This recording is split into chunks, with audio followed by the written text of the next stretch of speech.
नमस्कार दोस्तों, स्वागत है आपका अपने YouTube channel study easy code में। दोस्तों हम बेसिकली बात करेंगे जो इंडिया का इकोनॉमिक फोरकास्ट हुआ है वेरियस एजेंसीज के द्वारा, पर्टिकुलरली वर्ल्ड बैंक के द्वारा जो अभी रिसेंट में आया है उसके बारे में। और साथ ही साथ हम कंपेयर करेंगे जो साउथ एशिया के नेशन है उससे इंडिया का ग्रोथ, और अगर हमारा ग्रोथ रोबस्ट रह रहा है तो उसके पीछे क्या रीजन है इसको भी जानेंगे डिटेल वे में। ठीक है, तो चलिए शुरू करते हैं। बेसिकली एएनआई का आर्टिकल है, World Bank raise India's growth outlook for financial year 25 के लिए टू 7% फ्रॉम 6.6%। मतलब जो 6.6 अर्लियर फोरकास्ट किया था वर्ल्ड बैंक ने, उसने अपना अर्लियर स्टांस चेंज किया और अभी प्रोजेक्ट कर रहा है कि इंडिया ग्रोथ करेगा 7%। तो चलिए देखते हैं डिटेल वे में क्या है एग्जैक्टली। इन न्यूज़ में देखें तो यही है कि वर्ल्ड बैंक ने जो अप कर दिया इंडिया इकोनॉमिक ग्रोथ फोरकास्ट जो करंट फिजिकल ईयर्स के लिए है, जो कि इंड होगा मार्च 2025 में 7%। और अगर हम अप्रैल के एस्टिमेट्स देखें वर्ल्ड बैंक का तो वो था 6.6%। हाँ, और साथ ही साथ ये भी बताया कि जो हमारा एग्रीकल्चर ग्रोथ है और जो प्राइवेट कंजप्शन इंक्रीज हो रहा है उसकी वजह से सारा ग्रोथ देखा जा रहा है इंडियन इकोनॉमी में। ठीक है, एग्रीकल्चर हमें जैसे पता है कि जो अब की बारी मानसून था एबव था एवरेज से, तो कहीं ना कहीं वो एक सिग्निफिकेंट रोल प्ले किया इंडिया के एग्रीकल्चर ग्रोथ में। ठीक है, अगर हम बात करें जो अदर ग्लोबल रेटिंग एजेंसीज हैं उनके फोरकास्ट की, बेसिकली इंडिया के बारे में, ठीक है, तो आईएमएफ जो है उसने अपना जो ग्रोथ प्रोजेक्ट किया था जुलाई 2024 में वह था 6.8%। हाँ, जो कि इंक्रीज कर दिया है 7%। और साथ ही साथ ये भी बताया कि वी आर ग्रोइंग फास्टेस्ट, हाँ, जो इमर्जिंग मार्केट और डेवलपिंग इकोनॉमी में है।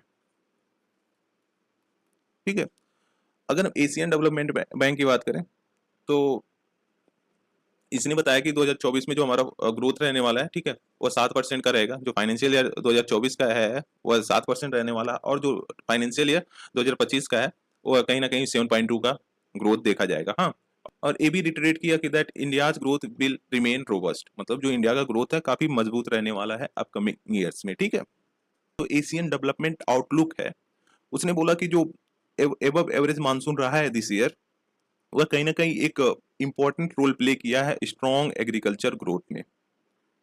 स्ट्रॉन्ग एग्रीकल्चरल ग्रोथ में काफी इंपॉर्टेंट रोल प्ले किया जो हमारा यहाँ का मानसून अब की बारी का था।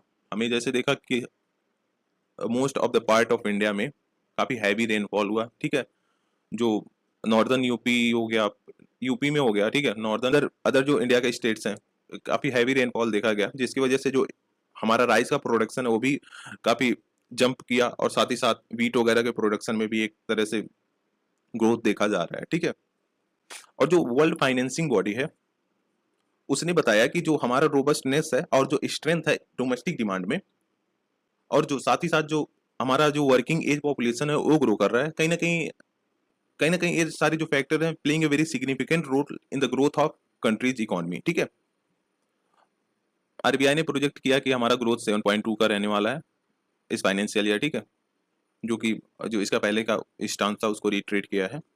तो कहीं ना कहीं हम काफी अच्छा परफॉर्म कर रहे हैं अपने इकोनॉमी में। ठीक है, अगर हम अदर्स जो साउथ एशियन नेशन है उसके परफॉर्मेंस की बात करें तो कहीं ना कहीं जो रिजल्ट देखने को मिलता है, तो अगर पाकिस्तान की बात करते हैं तो वर्ल्ड बैंक ने इसका प्रोजेक्शन किया है 2.8 का। हाँ, जो कि बहुत पुअर है। अभी हाल ही फिलहाल में बहुत सारे इकोनॉमिक अनस्टेबिलिटी चल रहे हैं पाकिस्तान में, जिसकी वजह से ये सारा सिचुएशन देखने को मिल रहा है। ठीक है, श्रीलंका की बात करें तो कहीं ना कहीं इसमें बिगेस्ट अपवर्ड रिवीजन देखने को मिला है। ठीक है, जो ग्रोथ एक्सपेक्टेड है वह 4.4 का है दिस फाइनेंशियल ईयर में। हाँ, अगले साल 3.5 का देखने को मिलेगा, मतलब 2025 में 3.5 का देखने को मिलेगा। और नेपाल की बात करें तो इसका कहीं ना कहीं इंक्रीज किया है 5.1% फ्रॉम द अर्लियर 4.6% जो था बेसिकली। हाँ, पाकिस्तान का हम देखें तो कहीं ना कहीं ये भी जंप किया है 7.2 का, जो कि पहले था जो प्रिडिक्शन था 5.7 में, 5.7 का। कहीं ना देखो बांग्लादेश एक ऐसा कंट्री है जहाँ पे जो फोरकास्ट हुआ है वो डाउनग्रेड हुआ है। ठीक है, 4% का, जो कि 5.7% था पहले। कहीं ना कहीं जो सोशल अनरेस्ट हुए थे अभी रिसेंट टाइम में, हाँ, उसकी वजह से जो जो गारमेंट्स थे उसके एक्सपोर्ट में डिक्रीमेंट देखा गया, उसके एक्सपोर्ट में स्लो डाउन देखा गया। एक अगर हम गारमेंट्स की देखें तो कहीं ना कहीं जो बांग्लादेश की इकोनॉमी है गारमेंट्स पे ही टिकी हुई है, ठीक है। अगर साउथ एशिया की बात करें तो कहीं ना कहीं बांग्लादेश एक एक्सपोर्ट हब उभर कर आता है गारमेंट्स के सेक्टर में, ठीक है।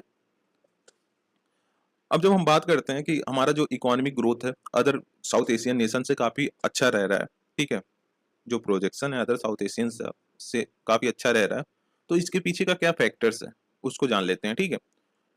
जो पहला इम्पॉर्टेंट फैक्टर है कहीं ना कहीं वो हमारा स्ट्रॉन्ग डोमेस्टिक कंजम्पशन। जो हमारा डोमेस्टिक कंजम्पशन है कहीं ना कहीं काफ़ी स्ट्रॉन्ग है। अगर देखें तो nearly 70% of India GDP comes from domestic consumption.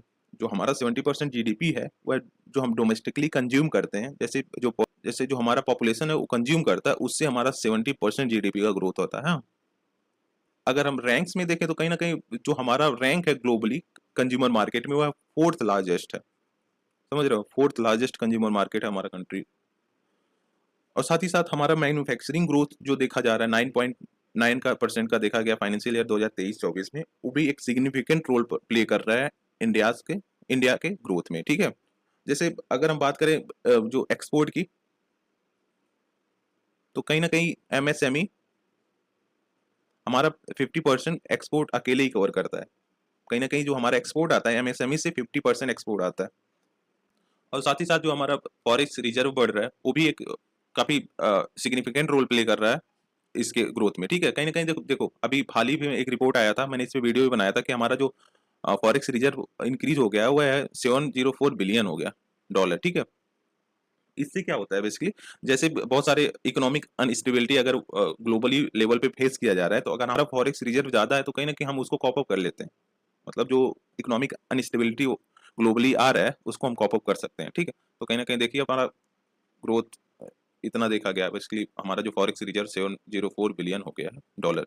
और इसके पीछे कहीं ना कहीं जो रीजन है जो हमारा एफडीआई इंक्रीज कर रहा है, ठीक है, हाई लेवल पे एफडीआई इंक्रीज कर रहा है, दैट्स वेरी इंपॉर्टेंट फैक्टर। और अगर हम गवर्नमेंट की पॉलिसीज की बात करें तो काफ़ी ये भी एक वाइटल रोल प्ले कर रहा है। जैसे पीएलआई स्कीम ले लीजिए, प्रोडक्शन लिंक्ड इंसेंटिव स्कीम, जिसके तहत इंसेंटिव दिया जा रहा है हमारे जो स्मॉल मैन्युफैक्चरिंग यूनिट्स हैं, तो कहीं ना कहीं उसको एक तरह से प्रमोट किया जा रहा है, जिसकी वजह से ग्रोथ देखा जा रहा है। तो government has implemented policies to improve the businesses environment, increase infrastructure and improve tax efficiency. Infrastructure को भी हम इंक्रीज कर रहे हैं, जैसे बहुत सारे ऐसे इनिशिएटिव चला रहे हैं जो कि इंफ्रास्ट्रक्चर को इंक्रीज कर रहा है। So this is the end of the video, thank you for watching, please do like share and subscribe, thank you guys.